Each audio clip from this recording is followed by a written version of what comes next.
한국에 가면 동상마저 마스크를 쓴 모습을 볼 수 있다. 최근 한 트위터 유저가 올린 글인데요. 마스크를 착용하고 있는 한국의 동상 사진을 첨부하였죠. 전 세계가 마스크 대란을 겪고 있는 현 시점, 한국만큼은 전혀 다른 세상에 살고 있어 부럽다는 시선을 보내고 있는 것인데요. 이러한 그의 트윗에 수많은 네티즌들은 공원에 있는 호랑이도 마스크를 쓰고 있어, 공룡도 마찬가지야 라며 한국의 상황에 놀라움을 보여주고 있는데요. 이 소식을 접한 한국 네티즌들은 양반 동상, 강아지 조형물, 소녀 동상 등 여기저기 널려있는 마스크 상황을 전 세계인에게 자랑하는 행렬을 이루기도 했습니다.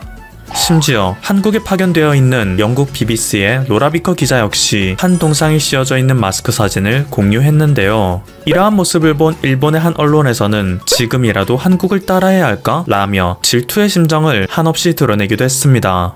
일본에서는 여전히 마스크 부족으로 고통을 겪고 있으며 아베 내각이 기껏 내놓은 대책은 아무런 효과도 없이 국민들을 불안에 떨게 만들기만 했을 뿐이라고 말하는데요. 3월 초부터 마스크 오브제를 실시한 한국을 언급하며 일본과 너무나도 다른 한국의 상황을 부러워하고 있습니다. 그런데 이후 이 기사는 이상한 방향으로 전개가 됩니다. 일본의 방식도 나쁘지 않다라며 아베 총리가 발표했던 첫 마스크 배포에 대해서는 일본답게 재치 있는 방편이었다 라고 논평한 것인데요. 배달 직원이 각 가정마다 일일이 방문하여 공정하게 배부하는 것이 세심한 관찰과 기록을 중시하는 일본에게 적합한 일본다운 해결책이라는 것이죠. 강 건너 불구경으로 지켜보는 우리의 입장에서는 한편으로는 재미있다고 표현할 수도 있긴 하지만 정작 당사자들이 그것을 재미있다고 표현하며 정신 승리하는 모습은 황당하기 그지없는데요. 일본의 망발은 여기서 그치지 않습니다. 27일 일본의 프레지던트 온라인에서는 이번 세계적 위기가 끝난 후에는 일본이 독주할지도 모른다고? 라는 파격적 제목의 기사를 기고했습니다. 그리고 그 근거로는 일본의 지방자치력, 국민성, 의료제도를 들고 있는데요. 이 세 가지가 다른 국가들에 비해 월등하기 때문에 다른 국가들이 파탄을 맞이할 순간에도 일본은 홀로 독주할 저력이 있다고 주장하고 있죠. 현재 도쿄도의 코이케 도지사와 오사카부의 요시무라 지사는 국가위기를 상대하며 그 존재감이 단연 돋보이고 있다고 하는데요. 국민들을 위해 고생하는 그들의 모습은 빛 그 자체라고 치켜세우고 있습니다. 하지만 이것은 중앙정부에 대한 불신이 극에 달해 지자체들이 각자 살기 위한 발버둥을 치는 것인데, 이러한 정권 붕괴 상황을 이렇게까지 미화시키고 있으니 그 능력 하나만큼은 대단하다고 느껴지네요. 또한 다른 나라에 비해 긴급사태를 늦게 선포했음에도 일본인들은 이미 집 밖으로의 외출을 삼가고 있었다며 칭찬하는데요. 이런 상황에 대해서 혼잡한 거리를 걷는데 누구와도 부딪히지 않는 깨끗한 느낌이라는 요상한 비유를 하기까지 합니다. 얼마 전에 우리가 흔히 접할 수 있었던 일본인들의 벚꽃 구경, 클럽과 술집에 가기 위해 거리로 쏟아져 나오던 젊은이들의 인터뷰는 기억 조작의 결과인 것일까요? 신기할 따름입니다. 마지막으로 뉴욕과 이탈리아 등에서는 4월 18일 기준 1일 사망자가 600에서 800명을 보이고 있는데, 일본에서는 그에 비해 현저히 낮은 수치를 보여준다며 일본의 의료제도는 대단하다고 말합니다. 일각에서는 진단검사가 적기 때문에 일본의 데이터를 신뢰할 수 없다고는 하지만, 사망자가 적은 것을 본다면 실질적으로 일본의 데이터는 신뢰할 만하다고 말하기까지 하는데요. 얼마 전 저희 채널의 영상에서 보도해드린 것처럼 일본에서는 원인 미상으로 사망했던 이들을 사후 검사해봤더니 C19 양성 판정이 나오는 사례가 속출하고 있습니다. 그럼에도 이 언론에서는 이런 사례를 전혀 언급하지 않는 것을 보면 아무래도 일본의 소식은 일본보다 한국에 더 빨리 전달되는가 봅니다. 현재 한국의 위기 대응은 세계 최고라고 말할 수 있습니다. 수많은 국가들이 이것을 따라하는 것을 통해 그것을 증명할 수 있는데요. 이상하게도 일본만큼은 이 사실을 애써 부정하며 일본만의 대응 방식을 줄줄이 내놓고 있는데요. 오늘은 그 놀랍고 기발한 사례를 몇 가지 소개해드리도록 하겠습니다. 우선 워킹스루입니다. 한국에서 운용했던 드라이브스루 시스템이 전 세계의 극찬을 받자 한국은 이에 후속작으로 워킹스루 시스템도 도입했는데요.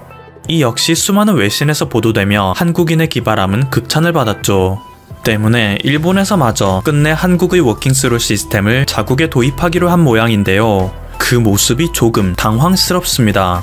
한국의 경우 의료진이 밀폐된 공간에 들어가고 빈틈없는 장갑을 이용하여 지원자의 검체를 채취하죠. 하지만 일본은 오직 비닐막 하나만 앞에 세우고 거기에 구멍을 뚫어 의심자의 검체를 채취합니다. 분명히 과거 일본에서는 한국의 시스템을 보며 한국의 워킹스루, 드라이브스루 시스템은 의심자의 검체를 채취하고 난 후 의료진의 보호장비를 소독할 수 없어 위험하다 라며 비판을 했었는데 오히려 자신들이 더 허술한 대응을 하고 있네요. 게다가 이 옆에 있는 보조원은 대체 뭘까요? 이분은 보호장구마저 굉장히 허술한 상태에서 의료진을 돕고 있는데 아무래도 버리는 폐로 사용되는 모양입니다. 다음은 마스크입니다. 일본에서는 마스크 대란이 발생하는 것도 문제이지만 상시 착용해야 하는 물품임에도 불구하고 기존의 마스크는 착용 시 숨 쉬는 것이 힘들다는 불평이 많았는데요. 이에 한 회사에서는 구멍이 뚫린 마스크를 출시했습니다. 심지어 이곳에서는 은나노가 뿜어져 나오기 때문에 항균 작용까지 된다고 홍보하고 있는데요.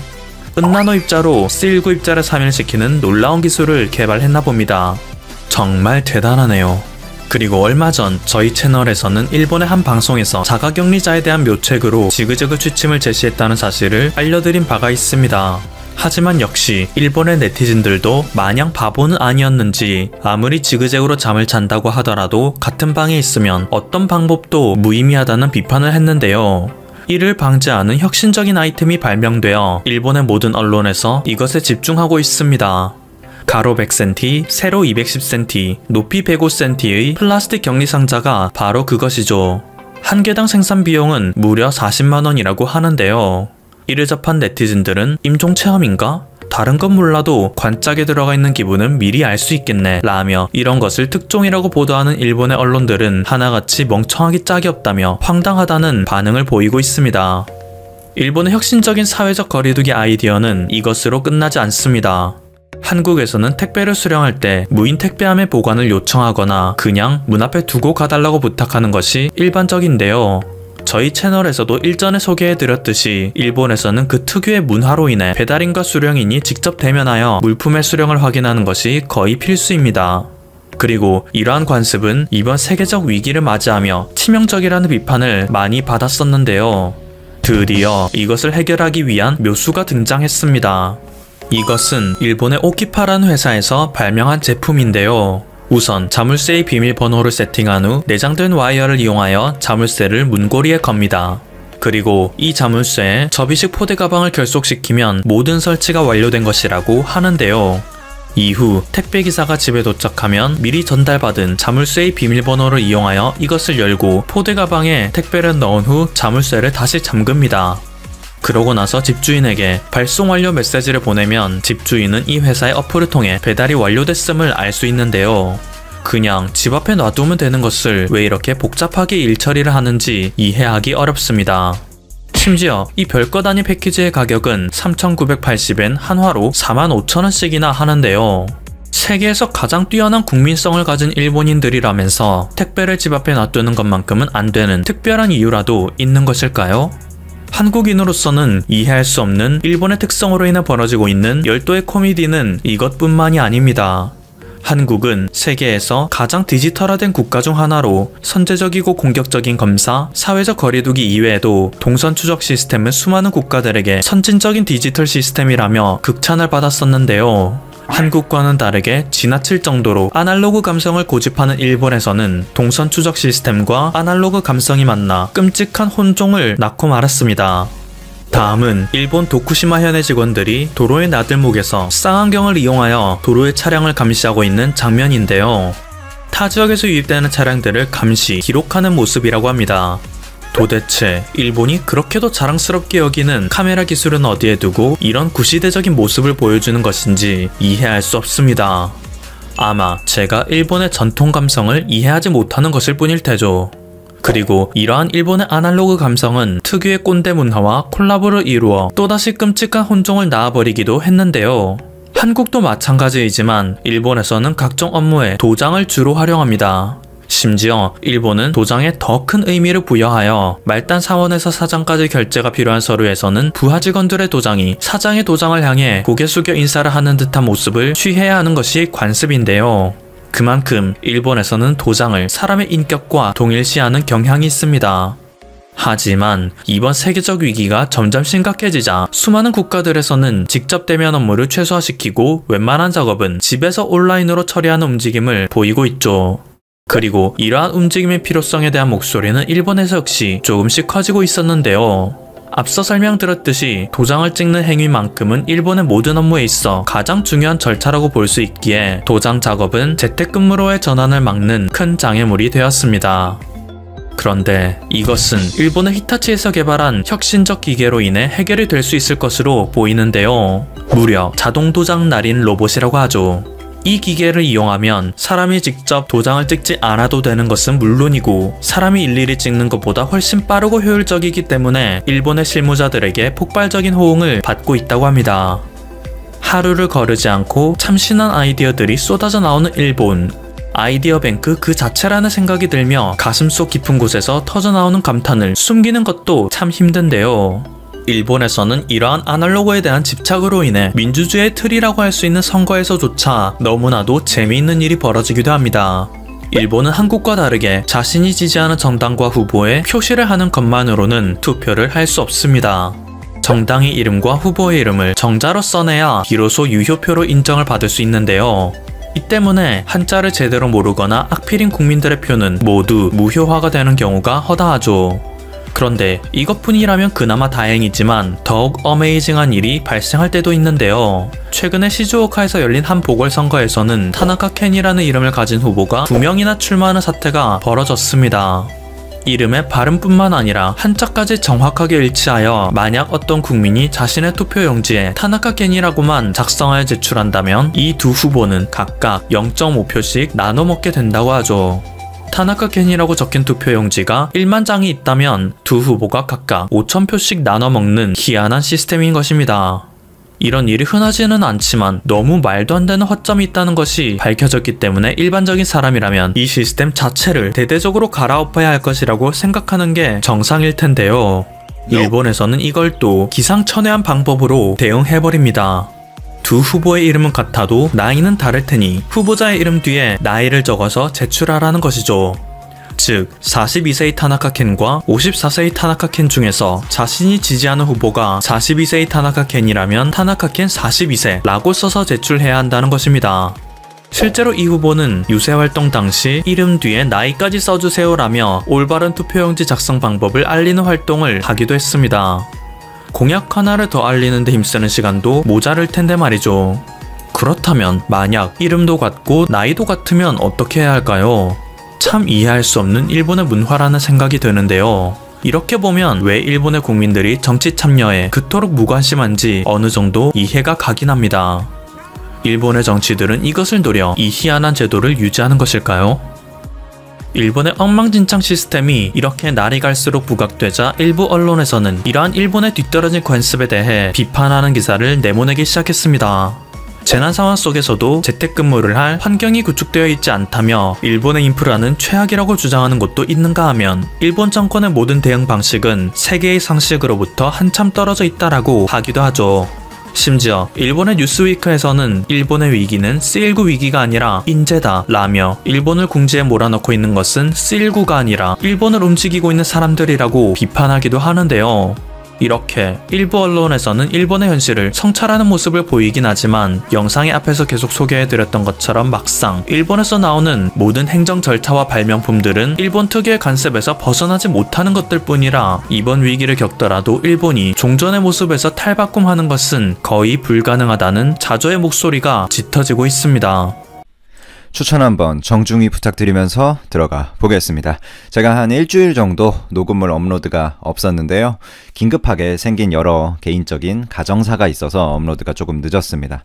죄송하다는 말씀 먼저 올리고요. 조금 가정에 신경 쓰는 시간을 가진 만큼 더 열심히 더 깊이 있는 내용을 다뤄보도록 노력하겠습니다. 오늘은 정말 세계적인 이 위기 상황에서 삼성전자에 대한 이야기를 한번 해보고자 합니다. 사실 지금 경제도 그렇고 우리의 삶도 그렇고 여러 면에서 사람과 사람도 많이 단절이 되고 있고 쉽게 희망을 잃게 될 만한 상황들이 많이 일어나고 있는 것 같습니다.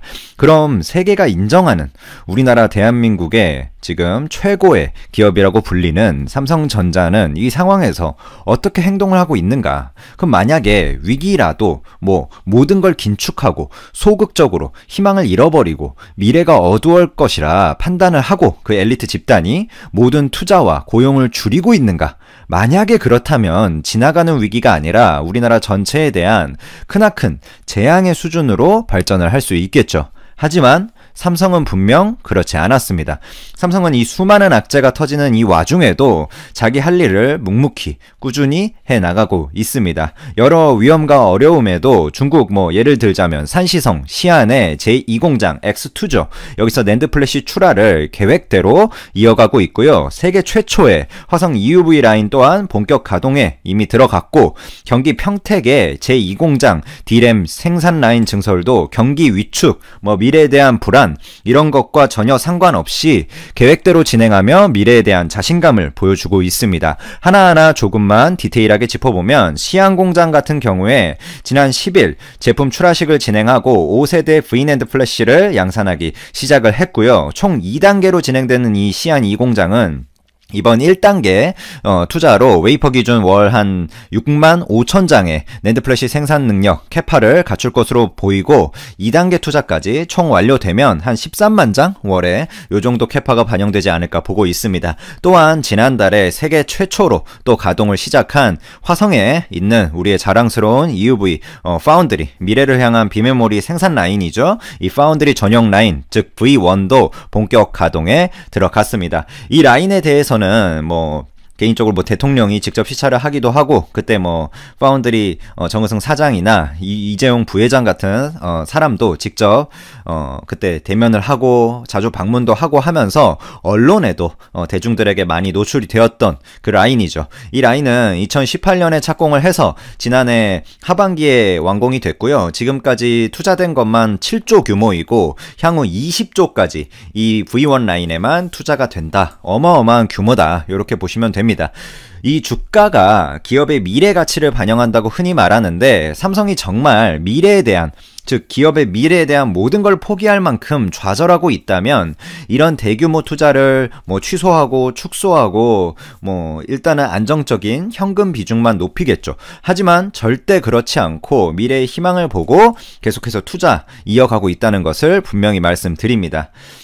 또한 메모리에 있어서도 주저없이 평택 2공장 연내 가동을 위한 설비 구축을 이어가고 있고요. 지금 클린룸 다들 아시죠? 미세 입자를 제거해서 어떤 파티클, 그 오염 물질 하나 없는 상태에서 이 반도체를 만들기 위한 그 룸을 만드는 건설 공정을 진행 중에 있고 여기서 또 세계에서 가장 우수한 우리나라의 자랑스러운 D램들이 쏟아져 나올 것입니다. 우선 웨이퍼 기준으로 보면 월 3만 장 정도의 캐파를 갖출 것으로 예상이 되고 이 평택 1공장 그러니까 P1 생산 라인을 기존 5세대 V낸드에서 6세대 V낸드로 전환을 했거든요. 그러니까 평택 2공장 가동과 함께 어떤 초미세 공정 전환에 있어서 1공장, 2공장이 같이 발을 맞춰서 고객사들의 수요를 선점하지 않을까 이렇게 개인적으로 보고 있습니다.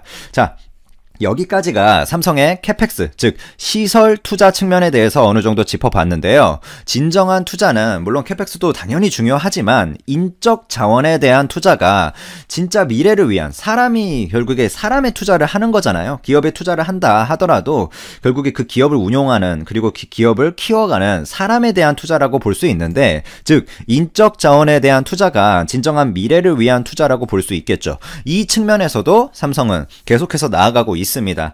예를 들자면 반도체 부문 경력직 채용 요 부분에서 상반기 채용 시장이 사실상 면접도 많이 밀리고 하면서 많은 분들이 어려운데 크게 위축된 가운데서도 어떤 반도체 초격차 어떤 기술을 이어가기 위해서 또 한 번의 최대 규모 채용 공고를 냈습니다. 19일이죠. 채용 공고를 내서 DS 부문의 한 10개 조직 51개 직무에서 경력사원을 모집한다고 밝혔습니다. 선발 인원이 역대 최대 규모예요. 그러니까 지금과 같이 어려운 상황, 미래가 망할 것 같다 이러면 당연히 인원을 안 뽑던지 실제로 무슨 예를 그냥 들자면 건설사라든지 중공업이라든지 그 회사가 못하고 있는 게 아니라 시황 자체가 전체적인 세계 시황 자체가 어려운 것은 선발 인원 사람을 아예 안 뽑기도 하거든요. 그해 연도에. 하지만 삼성전자는 이번에도 역대 최대 규모의 선발 인원을 발표했습니다. 모집 부문으로 치면 뭐 메모리나 다들 아시는 시스템 LSI 그리고 파운드리 이 세 개의 사업부와 반도체 연구소 그리고 TSP 총괄 그리고 삼성 종합기술원 여기서 또 이번에 배터리 전고체 배터리에 대한 기술 개발이 있었죠. 이런 데서 또 나오고 그리고 스마트 공장 구축 조직 DIT 센터 이런 것도 포함이 됩니다. 물론 화성, 기흥, 평택 뭐 할 거 없이 온양, 천안 이런 데서 다 그거를 이제 인재를 채용하고 있고요. 그래서 뭐 이 삼성을 그래도 이끈다는 이재용 부회장도 뭐 19일 날 삼성 디스플레이 아산 사업장에서 그런 말을 했었죠. 예상치 못한 변수로 지금 다들 아시는 그런 변수로 당연히 모두가 힘들겠지만 잠시라도 멈추면 안 된다. 흔들림 없이 도전을 이어가자 라고 말을 했고 삼성전자의 이 DS를 어마어마하게 오랫동안 이끌고 있는 김기남 삼성전자 부회장도 여러 대화의 어떤 불확실성이 지속할 것으로 예상이 되는 건 맞지만 초격차 기술을 확대해서 이런 어려운 위기 상황에 오히려 기술로 점유율을 확대해서 글로벌 1위를 확고하게 우리가 삼성전자가 차지하겠다라고 어쨌든 실제 어떻게 흘러갈지 제가 알 수가 없죠. 하지만 기업의 경영자들 우리나라에서 그래도 최고의 기업이라고 불리는 곳에 그 인재들이 모인 곳에서는 계속해서 미래를 향해서 나아가고 있다. 이런 말씀을 드립니다. 삼성전자의 이런 인적자원 투자는 뭐 한국에서만 국한되는 투자는 아니고 미국에서도 이어지고 있습니다. 삼성전자가 이 어떤 미국에서도 여러 가지 뭐 매장 폐쇄도 발생하고 공장도 문제가 있고 여러 가지 부분들이 있지만 일례를 들자면 삼성전자 미국 법인이 최근 10번째 삼성 Solve for Tomorrow라는 어떤 이 최종 결선에 진출한 프로젝트에 대해서 온라인 투표를 받거든요. 이 행사가 그러니까 학생들에게 STEM 그러니까 Science, Technology, Engineering, Mathematics 그러니까 STEM이거든요. 그게 그러니까 과학, 기술, 공학, 수학 요런 쪽에 어떤 기업의 사회적 책임 그러니까 CSR을 달성하기 위해서 어떤 소프트웨어 아카데미든가 함께 운영을 하고 있는 부분인데 요쪽에도 뭐 상금의 규모라든지 기부 금액이라든지 이런 거 계속 확대해 나가고 있거든요. 그래서 뭔가 미래를 위한 투자, 사회 환원을 위한 그리고 공학과 기술 결국에 삼성전자가 세계에서 1위를 뭐 메모리 부분에 국한되는 이야기이긴 하지만 세계 1위를 지속할 수 있는 이유는 결국에 기술의 그 근간이 있기 때문에 이런 위기 상황에서도 계속해서 뭔가 투자를 이어가고 그게 캐펙스에 결국 국한되는 것이 아니라 인적 자원, 미래 사람에 대한 투자를 이어가고 있다. 뭐 차세대 기술에 대해서 계속해서 사회 환원, AI, 뭐 5G 뭐 할 거 없이 이어가고 있다. 뭐 요런 부분 하나 또 짚어 드리겠습니다. 자, 정말 세상이 그 뭐 경제 주식 이런 걸 떠나서 정말 많이 힘들죠. 사람을 만날 수 없다는 것도 그렇고 집에서 계속 이렇게 갇혀 지내는 시간들이 많고 회사만 간신히 다닌다든지 아니면 심지어는 회사도 재택근무 체제라서 사람을 아예 만나지 못하는 그래서 뭔가 좀 더 개인주의화 되고 뭐 이런 상황들이 뭐 장점도 있고 단점도 있겠지만 어쩔 수 없이 당연히 건강이 최우선이기 때문에 이어지고 있는데 제가 이번 녹음물을 업로드하는 목적은 삼성이 뭐 지금 주가가 떨어졌는데 앞으로 오를 것이다. 뭐 멈추지 않고 가고 있다. 이런 의미가 절대 아닙니다. 저는 미래 주가 예측할 만한 그런 지식을 가지고 있는 그런 수준 높은 사람도 아니고요. 그것은 제가 할 수 없는 일에 속합니다. 단 지금 많은 분들이 희망을 잃고 미래에 대해 비관적인 전망을 모든 언론에서 약속이라도 한 것처럼 마치 뭐 세계가 망하고 금융이 이탈리아를 기점으로 붕괴하고 그런 리스크가 있다는 것 저도 알고 있습니다. 하지만 그로 인해서 세상이 마치 멸망이라도 할 것처럼 말하지만 우리나라의 최고의 인재가 모여있다고 판단되는 삼성은 지금도 미래를 멈추지 않고 준비를 하고 있고 희망의 끈을 놓지 않는 차원이 아니라 전혀 흔들림 없이 오히려 이번 위기를 기회 삼아 캐펙스 및 인적 자원에 대한 이런 투자들을 더 확대해서 이참에 시장 지배력을 더욱 확대하자. 아예 우리가 절대적인 영향력을 이번에 다른 데가 더 위축돼서 투자를 축소하면 우리가 더 확대해가지고 아예 그냥 리딩을 잡아버리자라는 차원의 강한 마음가짐으로 가고 있다. 때문에 우리가 뭐 어떤 경제 같은 것을 떠나서 사람 간의 관계 등 모든 면에서 여러 어려운 상황들이 있을 수 있겠지만 결코 희망을 잃을 만한 상황이 아니다. 그리고 저 개인적으로는 희망을 잃을 만한 상황에서도 희망을 잃으면 안 된다라고 생각을 하고 어려울수록 자기가 통제할 수 있는 일, 자기가 할 수 있는 일에 집중을